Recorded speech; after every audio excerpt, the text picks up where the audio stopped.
Eu gosto muito quando você fala que daqui a, sei lá, uns 1000 anos a galera vai olhar pra trás e ver essa geração e ver que era tudo meio bobinho, que era tudo meio. Ressentido, Que era retardado. tudo meio. Todo mundo era muito retardado e tudo mais.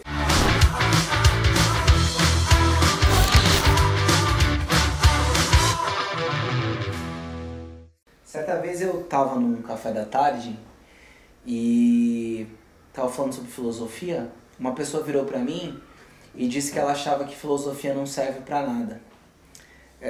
Eu queria te fazer duas perguntas. Uma é assim, qual é a sua resposta mediante essa afirmação de que filosofia não serve pra nada? E da onde vem esse pensamento de que filosofia não serve pra nada? Eu talvez nem respondesse a pergunta. Filosofia não serve para nada, porque é tão óbvio para que a filosofia serve. A filosofia, todo o conhecimento que a gente tem no Ocidente vem da filosofia. A filosofia é um exercício conceitual que ajuda você discernir coisas do mundo. Dizer. Agora, a filosofia não serve para você fazer avião. Isso é matemática.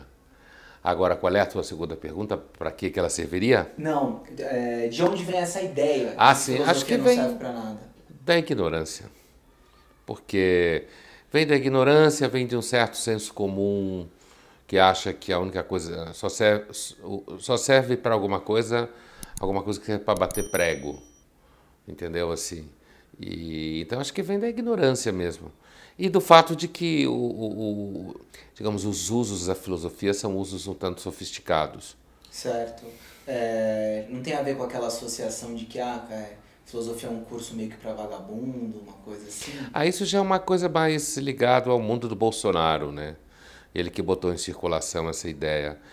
Ah, quando eu deixei a medicina para fazer filosofia, ninguém associava filosofia a curso para vagabundo. Se associava filosofia a curso de gente romântica, que não pensa em dinheiro, né? Que gosta de estudar, de ficar lendo.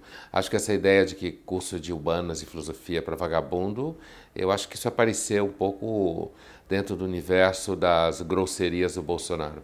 Entendi, dessa linha de pensamento, É, né? essa tendência de uma certa direita grosseira, né? Porque nem toda direita é grosseira. Só tem valor aquilo que é mais manual, mais E braçal. nesse caso porque eles associam a filosofia a PT, essas coisas, então, Entendi.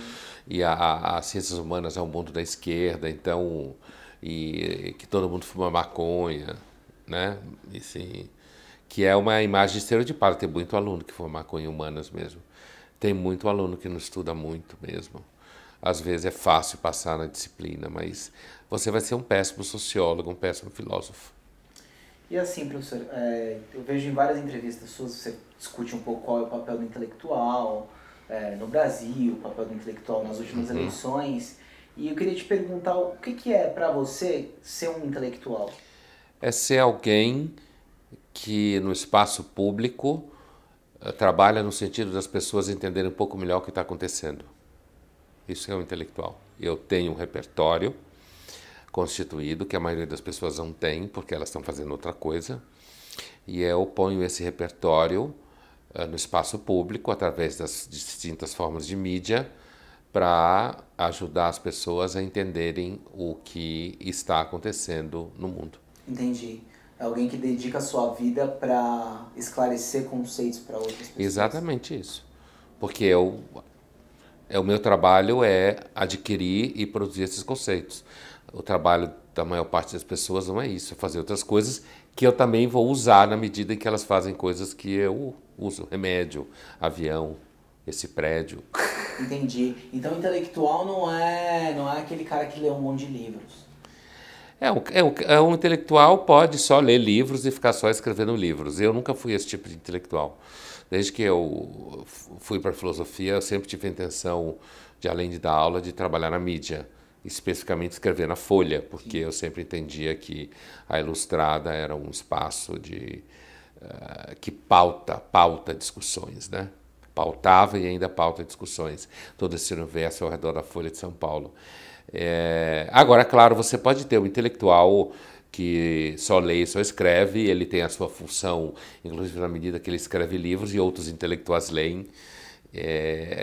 Eu, no caso, sou intelectual público. O intelectual público é alguém que faz o que eu disse. Entendi. Então, é um conceito meio subjetivo também, no sentido assim de, vamos supor, uma pessoa que me vê com esses livros aqui pode dizer assim, o Marco é um intelectual, mas não é bem assim. O fato de alguém estar com um livro de filosofia na mão não necessariamente faz dele um intelectual. Sim. Faz dele alguém que gosta de ler. Entendi. E ler filosofia.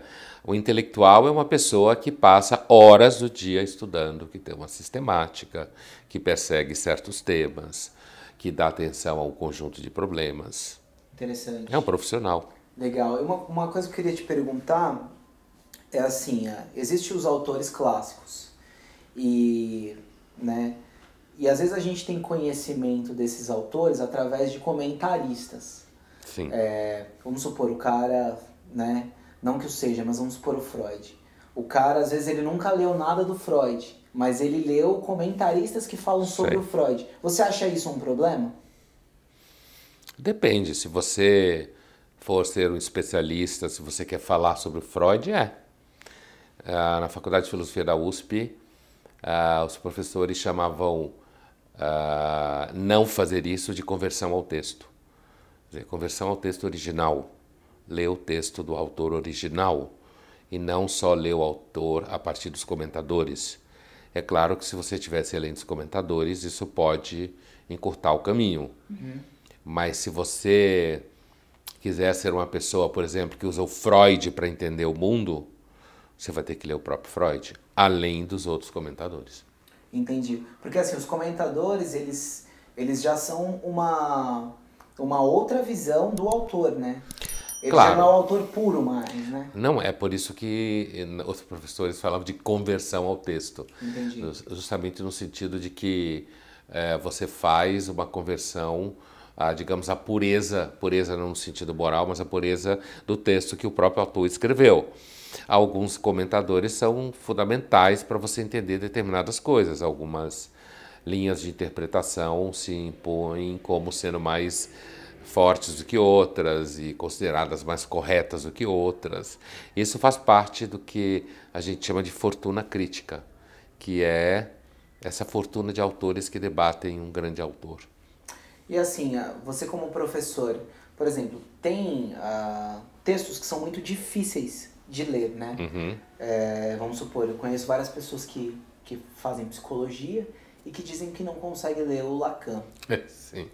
Como é, assim, você como professor falando para um aluno, qual é a caminhada para o cara conseguir ler e entender esses textos?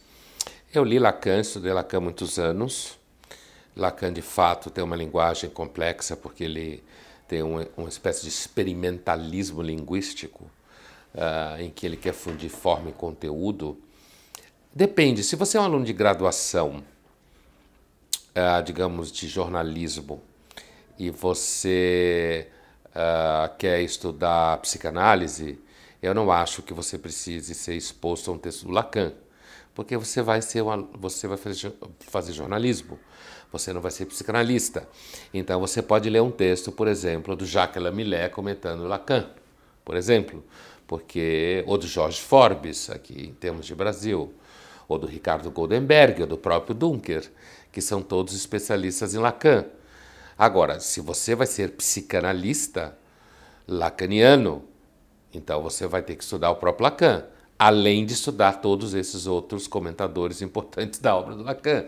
Então, depende do curso e do que você está se formando. Então, se o aluno está fazendo cinema e ele quer entender a crítica da razão pura do Kant, que é outro texto muito difícil, talvez seja melhor simplesmente dar algum comentador do Kant para ele ler, e não necessariamente o próprio Kant. Entendi. E assim, na medida do que você vai conhecendo mais sobre aquele universo, esses textos vão se abrindo e se tornando mais compreensíveis? É assim o processo? Vão. Claro, é como todo processo de aprendizagem. Você vai se apropriando do repertório, vai entendendo melhor a linguagem, vai fazendo relações com textos do próprio autor que você leu antes. Você vai fazendo relação com comentadores que você leu antes. E aí isso vai tecendo uma teia de significados e vai se tornando mais profundo, mais amplo, mais fácil no sentido de ser mais familiar, mas às vezes pode se tornar mais complexo justamente porque você entendeu de forma mais profunda. Interessante. Estou aqui com o seu livro, que é a Filosofia do Cotidiano, e você fala que ele é um pequeno tratado sobre questões menores, né? E muito interessante isso. Pensando nessas questões menores, você acha que isso é pouco refletido? Quando eu coloquei o título desse livro, Pequeno Tratado sobre Questões Menores, é um subtítulo irônico, porque normalmente a filosofia ela lida com... A filosofia tem grandes questões. O que é o bem, o que é o mal, qual é o melhor regime de governo, da onde vem a soberania do rei, existe vida após a morte, existe Deus ou não. Quer dizer, só a linguagem representa como as coisas são ou não. E essas são as grandes questões. E o que eu quis dizer com a filosofia do cotidiano, o pequeno tratado sobre questões menores, é que, na verdade, as questões que mais nos afligem são menores. Caso não caso, tenho filho, não tenho, o que vale mais, amor ou dinheiro, né? Essas são as mais presentes. Essas são as mais presentes e a ideia é que no que a filosofia poderia nos ajudar a lidar com questões menores, mas que nem por isso, mas que são as que mais nos afligem no dia a dia. São menores no ponto de vista do estudo do pensamento. Da história da filosofia. Mas são as maiores na prática. Na prática são as que mais nos fazem pensar. Interessante. E assim, Pondé, vejo que você é um crítico, no bom sentido, dos coaching. Essa ideia do surgimento dos coaching tem a ver com a preguiça de pensar, num sentido assim, de eu preciso de alguém que dê as respostas para mim já prontas? Eu não sou crítico da ideia de que pessoas em carreira, CEOs de empresa, precisem de terapias breves para ajudar a lidar com crises profissionais. O que eu critico é uma espécie de moda do coaching e parte do pressuposto de que a prosperidade pode ser paradigma de saúde mental e que, portanto, numa abordagem cognitiva extremamente precária e pobre, aplica fórmulas aprendidas em um workshop de 3 dias ou em livros de autoajuda sobre as pessoas. É isso que eu critico. Então, não é o coaching no sentido da sua origem, Sim, de que você pode ter formas de terapia breve para lidar com crises profissionais específicas, mas o coaching na sua forma ampliada, que se vende como forma de uma terapia e que entende que a prosperidade é paradigma de saúde mental, o que nunca foi. E assim, falando sobre a febre mesmo, ela vem de uma coisa assim, porque... Pressa. Febre pressa, do coaching, você fala. A febre do coaching. Pressa de ser feliz, pressa de ficar rico, pressa de ter solução para os problemas. Eu acho que vem de uma certa inquietação e falta de paciência de lidar com problemas que, na verdade, precisam de mais tempo. Interessante. Tem muitas coisas surgindo agora, você falou das questões menores, e aí tem coaching de tudo agora, né? Tem coaching coaching de tricô. Isso. E aí tem uns canais até que ensinam os caras a chegar nas meninas. Sei que você gosta bastante Isso está precisando mesmo. Eu sei que você gosta bastante desse tema.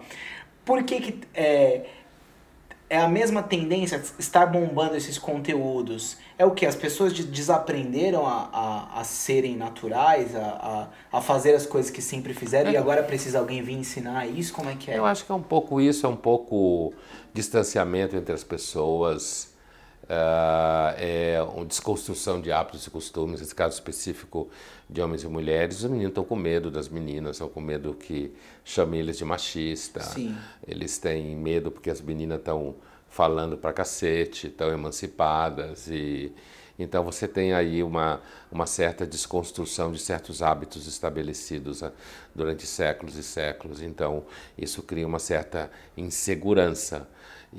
Mas eu acho que também, ao mesmo tempo, existe uma expectativa de que pessoas te ensinem fórmulas para você abordar. O problema é que quando você ensina fórmulas nas redes sociais, todo mundo tem acesso a essas fórmulas e já fica ridículo, porque todo mundo sabe que elas são fórmulas. É, tipo aquela coisa de não responder no WhatsApp, de demorar para responder. É, uns minutinhos para mostrar que você não tá fissurado na pessoa. Isso, parecer ocupado é bonito, né? É, isso aí, é. E eu queria que você falasse também, você trata aqui sobre a questão do despertar, né? Sim, na no filosofia. campo. Essa palavra despertar, ela também é usada, uma galera assim, num sentido um pouco mais místico, sabe? Eu tive um despertar. Sei. E aí, queria que você explicasse o que seria esse despertar no ponto de vista da sua colocação mesmo no livro. Eu uso despertar no livro de 3 formas.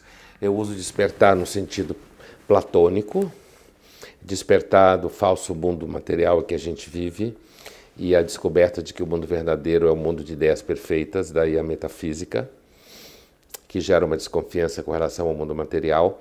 Eu uso despertar do sentido cético, que também é usado pelos céticos gregos, despertar do fato de que as teorias não se sustentam. Sim. Portanto, você não deve sair por aí acreditando muito bem nas coisas. E uso despertar no sentido gnóstico, cristão, que é uma heresia no começo do cristianismo, que entendia que despertar é descobrir que o mundo foi feito por um Deus mau.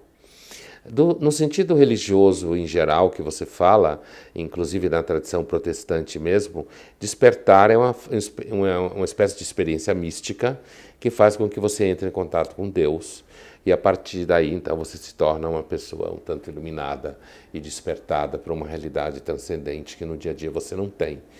Então no livro eu não uso esse último sentido, mas esse sentido é parecido com o sentido gnóstico, apesar que os gnósticos têm outro conteúdo.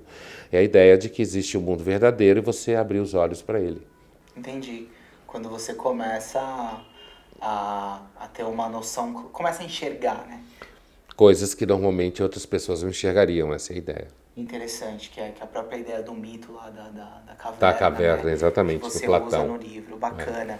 E assim, para encerrar, professor, eu queria que você desse uma recomendação de autores atuais que valem a pena ser lidos, que você acha que eles vão continuar sendo lidos por muito tempo, sabe? Porque eu gosto muito quando você fala que daqui a, sei lá, uns 1000 anos a galera vai olhar pra trás e ver essa geração e ver que era tudo meio bobinho, que era tudo meio... Ressentido, retardado. Que era tudo meio... Todo mundo era muito retardado e tudo mais. Tem uns autores que você acha que eles vão ficar assim e vão ser lidos por muito tempo? Autores que estão escrevendo agora é difícil dizer, porque você está perguntando por clássicos.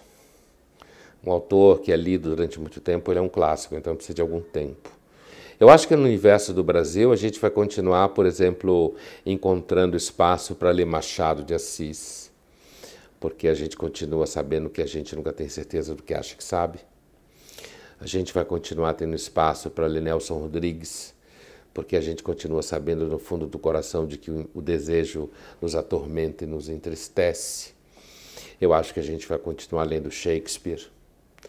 Então, entre os autores que estão escrevendo agora, eu não arriscaria nenhum, porque nenhum deles passou pelo teste do tempo. Entendi. Interessante. Muito obrigado, professor. Eu que agradeço, Marcos. Um prazer. Prazer. Entrevista bem filosófica. Obrigado.